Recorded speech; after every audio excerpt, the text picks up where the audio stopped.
Hello everyone, welcome to the my channel unique study. इससे पहले वाली वीडियो में हम 1.2 के 1 से लेके 4 तक के सवाल कर चुके थे। ठीक है, अब नेक्स्ट सवाल देखते हैं। पांचवा सवाल क्या कह रहा है? ज्ञात कीजिए कि किसी प्राकृत संख्या n के लिए 6 की पावर n अंक 0 पर समाप्त हो सकता है या नहीं। तो ये कैसे सिद्ध कर पाएंगे हम? देखिए, इसमें क्या रखा है, यदि ये दे रखा है यहाँ पे n की पावर प्राकृत संख्या यानी 1 2 3 4 5 कुछ भी हो सकता है। ठीक, तो यहाँ पे क्या रखा है कि अगर हम इसमें से कोई भी पावर रखें, यहाँ पर 6 की पावर, जैसे अगर हम 6 की पावर 1 रखें, हमें क्या अंक मिलेगा? 6 की पावर 2 रखें, क्या मिलेगा? 36। कह रखा है कि ये जो अंक मिल रहा है, क्या इसमें कोई ये लास्ट वाला अंक हमें 0 मिल सकता है? तो नहीं मिल सकता। क्यों?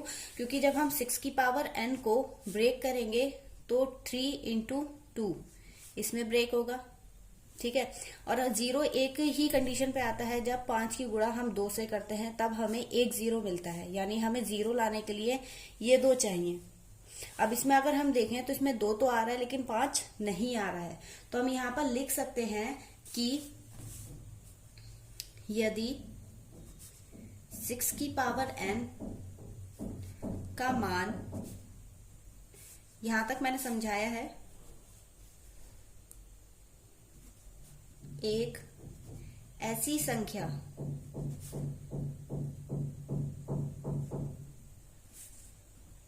जिसका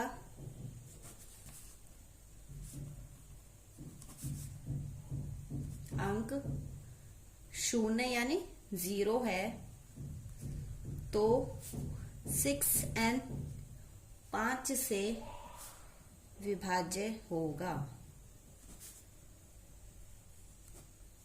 तो अब हम इसे लिख कैसे सकते हैं? 6 की पावर n, जैसे ऊपर समझाया था आपको, 2 इंटू 3 की पावर n। अब यहाँ पे जब हमें 5 मिल ही नहीं रहा है तो हम यहाँ पे लिख सकते हैं जिसका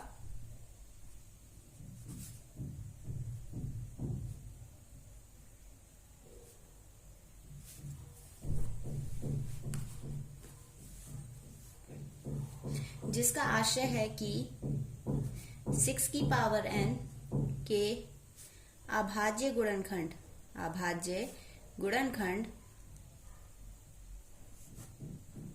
खंडों में 2 या 3 के अतिरिक्त कोई अन्य अभाज्य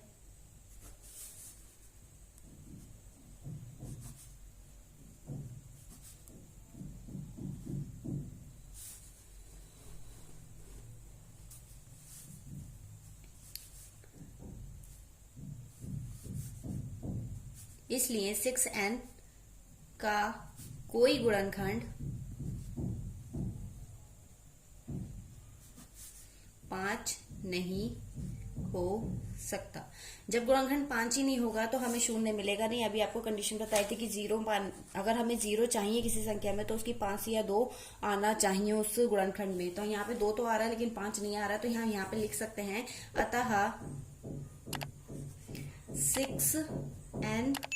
6 की पावर n अंक 0 पर समाप्त नहीं हो सकता। देखिए, इसमें ज्यादातर वैसे तो कुछ नहीं है, सिर्फ समझने का है, बाकी थ्योरिकल ही है, इसलिए पूरा लिखवा दिया है जिस कायदे से आपको एग्जाम में करना चाहिए। तो आप इसे पढ़ लीजिएगा, अगर समझ में नहीं आया तो एक बार और देख लीजिएगा। आई होप आपको समझ में आ जाएगा। नेक्स्ट क्वेश्चन देखते हैं। देखिए, नेक्स्ट क्वेश्चन क्या क्या रखा है? व्याख्या कीजिए कि 7 इंटू 11 इंटू 13 और फिर प्लस में 13 और 7 into 6 into 5 into 4 into 3 into 2 into 1 और प्लस में क्या है? 5 भाज्य संख्या क्यों है। तो सबसे पहले तो आप इससे देख के कंफ्यूज ना हो, क्योंकि ये संख्या ही दे रखी है, बस उन्होंने संख्या लिखने का तरीका चेंज कर दिया। आपको क्या करना है, इसकी मल्टीप्लाई करनी है और जो आंसर आएगा उसमें 13 को प्लस कर देना है, हमें हमारी संख्या मिल जाएगी। जब हम इसको लेके चलते हैं फर्स्ट वाले को, 7 इंटू 11 इंटू 13 प्लस 13। जब हम इन सबकी मल्टीप्लाई करेंगे 11 सत्ते 77, और जब 77 की 13 से गुणा करेंगे मिल जाएगा 1001। इसमें 13 प्लस कर देंगे और क्या मिल जाएगा हमें 1014। ठीक, नेक्स्ट इसके हम अभाज्य गुणनखंड भी कर सकते हैं। कैसे करेंगे यहाँ पे करके देख लेते हैं। 2 पंजे 10, 0, 2 सत्ते 14,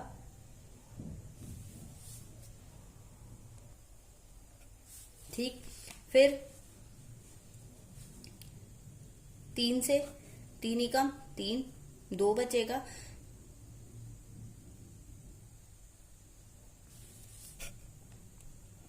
3 छिंग 18, 3 नेम 27। अब 13 से 13 बार में जाएगा, फिर 13, फिर इसे हम लिख सकते हैं 2 इंटू 3 इंटू 13 इंटू 13। ऐसे ही हम इस वाली को भी संख्या में चेंज करेंगे। 7 into 6 into 5 into 4 into 3 into 2 into 1 plus 5।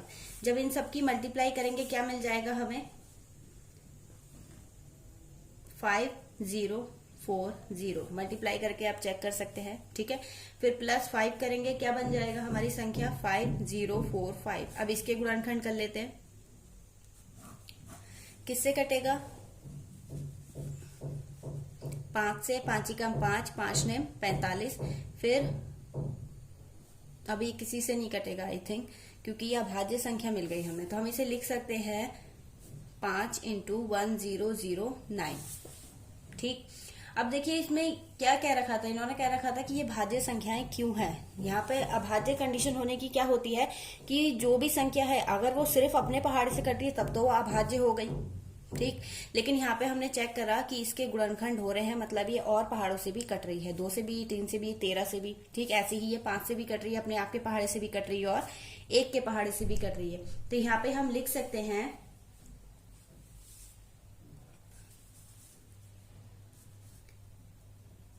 दी गई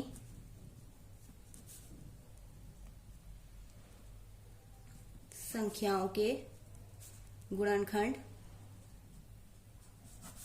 संभव है,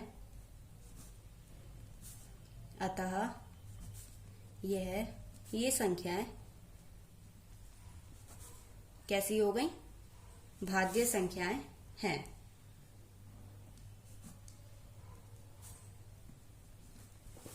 ठीक, आई होप आपको समझ में आया होगा। नेक्स्ट क्वेश्चन देखते हैं।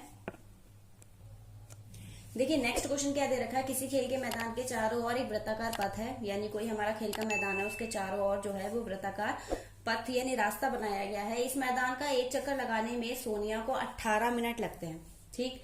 और जबकि इसी मैदान का चक्कर लगाने में रवि को 12 मिनट लगते हैं। मान लीजिए दोनों को एक ही स्थान और एक ही समय पर चलना प्रारंभ करके एक ही दिशा में चलते हैं, कितने समय बाद वे पुनः मिलेंगे। मतलब ऐसे मान लीजिए जैसे कि हमारा ये वृत्ताकार पथ हो गया, ठीक है।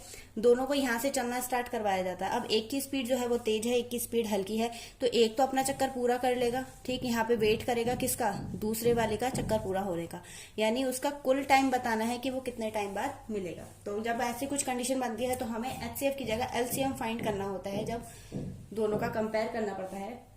तो यहाँ पर लिख सकते हैं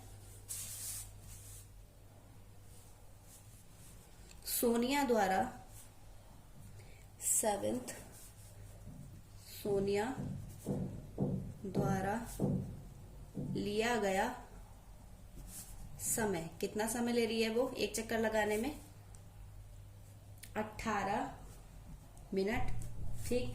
ऐसी ही रवि कितना टाइम ले रहा है एक चक्कर लगाने में, रवि द्वारा लिया गया समय 12 मिनट, यानी ये ज्यादा टाइम ले रहा है, ये कम टाइम ले रहा है, और ये कम टाइम ले रही है, ये कम टाइम ले रहा है, तो मतलब इसकी स्पीड क्या होगी, तेज होगी। अब यहाँ पे एलसीएम ज्ञात करना है हमें। अब यहाँ पे पहले तो इनके फैक्टर कर लेते हैं 12 और 18 के। जब 12 के फैक्टर करेंगे क्या हो जाएगा, 2 गुणा 3, यानी 2 दूनी 4 तिया 12, और यहाँ पे 2